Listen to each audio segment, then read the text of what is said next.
I'm William Jenkins, educator, writer, and consultant. In this brief video, I want to share with you the qualities of an effective school. For the last 30 years, I've lectured at schools all over the country. I've talked to educators, parents, and civic leaders, and anyone who said that they were concerned about the quality of the education the students received in their districts.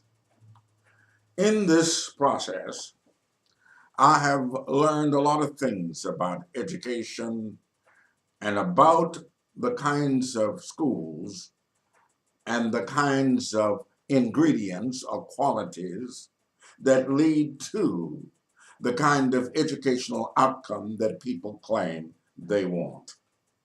I have observed that there are five things, five qualities, five ingredients of a successful school or a school that effectively educates the great number or the great majority of its students. And these five qualities or ingredients can be implemented at practically any school. It doesn't matter what color the kids are. And it really doesn't matter a great deal about their economic condition. If these qualities are in place, you will have a very good educational outcome, regardless of other things. The first thing that you need, if you want a good school, the very first thing is a group of students who come to the school disciplined and desiring an education. A good school starts with disciplined students who desire to be educated. If you don't have that, all of the other things you have won't matter. And in fact, you really won't be able to test the other things if you don't have that.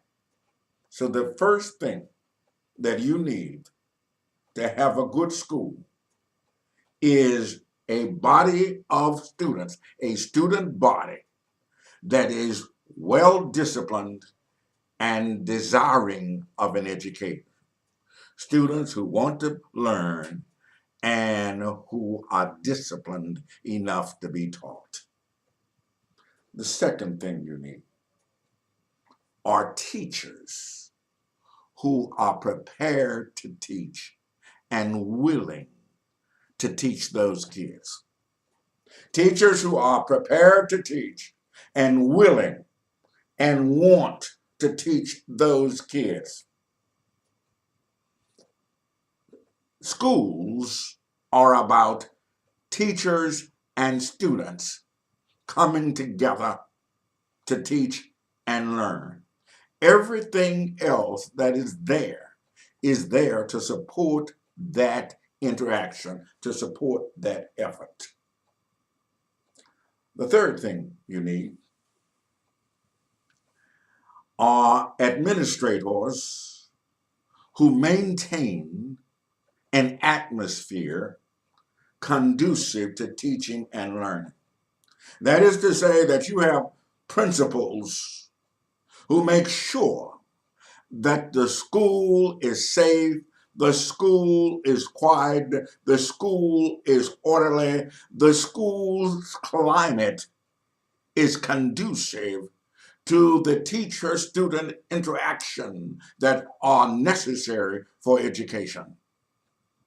Now, if the students come to school disciplined and desiring an education, and if the teachers come to the school prepared to and willing to teach those kids, the principal's jobs would be much easier. In fact, it would be wonderful to be principal of the school, where the kids come disciplined and desiring an education, and the teachers come prepared to educate and willing to educate those kids. So these three things go together. You need students who come to school disciplined and desiring an education, teachers who come to school prepared and willing to teach those kids, administrators who come to the school to provide an atmosphere conducive to that teaching and learning. The fourth thing you need is a parent body that monitors the educational process and takes appropriate action when it is or is not taking place. That is to say, you need parents who watch their kids, who monitor their kids, and know when the education that their children or their kid is supposed to be getting is indeed taking place. And if it's not taking place, they can intervene and counsel with the teacher, talk to the teacher, interact with the teacher, and find out what they as a team can do to spark that child and start the educational process moving along at the pace that it needs to move along for the child to receive the kind of educational outcome that both the parents and the teachers ought to want for every child in the school. Parents should monitor the educational progress of their children and the educational process at the school and respond appropriately when it is or is not taking place. Now, when it is taking place, the appropriate response is to show gratitude and support to the teachers. And they really do that at good schools. The fifth thing that you need, now you don't have to have this fifth thing, but if you have it, it is certainly a whole lot better. The fifth thing that you need to have really, really great schools, in addition to the kids coming to school wanting discipline and wanting an education, teachers meeting them, prepared and willing to educate them, principals preparing an atmosphere and maintaining an atmosphere conducive to teaching and learning, parents who monitor the educational process and takes appropriate action when it is or is not taking place. When you have all of those things in place and add this last thing, you really have a great school. And the last thing is a body of beliefs or values that most of the people buy into. A body of values or beliefs that most of the people buy into.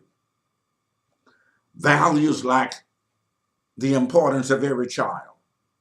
Values like every child can learn, and if he or she receive the proper motivation and support, will learn. Not necessarily at the same pace or not even necessarily as much as the next kid, but each one is capable of improvement at his own pace and in accordance with his own natural gifts. When people have these five things, students who come to school, disciplined and desiring an education, teachers who meet them there, prepared to educate them, willing to educate them, desiring to educate them, principals who have developed, produced, and maintained an atmosphere conducive to teaching and learning, parents who stay on their job and watch the process and do what they need to do when it is and is not or is not taking place, and a body of beliefs that they buy into and all respond to positively, you will have a great school. Now, how do I know this? I told you up front that I have lectured at schools all over the country.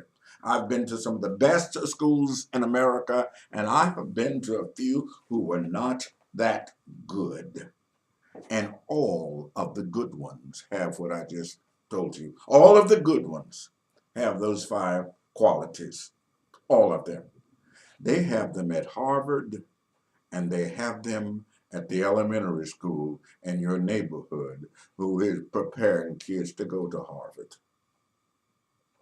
If you have these 5 ingredients, these 5 qualities, these 5 elements, you will have educational excellence. You'll have quality schools. And to suggest that you can only have that at white schools, to suggest that you can only have that in the suburbs, to suggest that you can only have that with wealthy people is a disgrace, is most unfortunate, is disrespectful to those who are not white, who are not in the suburbs, who are not wealthy. You don't have to be white to have good schools. You don't have to be in the suburbs to have good schools. You don't have to be wealthy to have good schools. But you do have to have these 5 ingredients, these 5 qualities.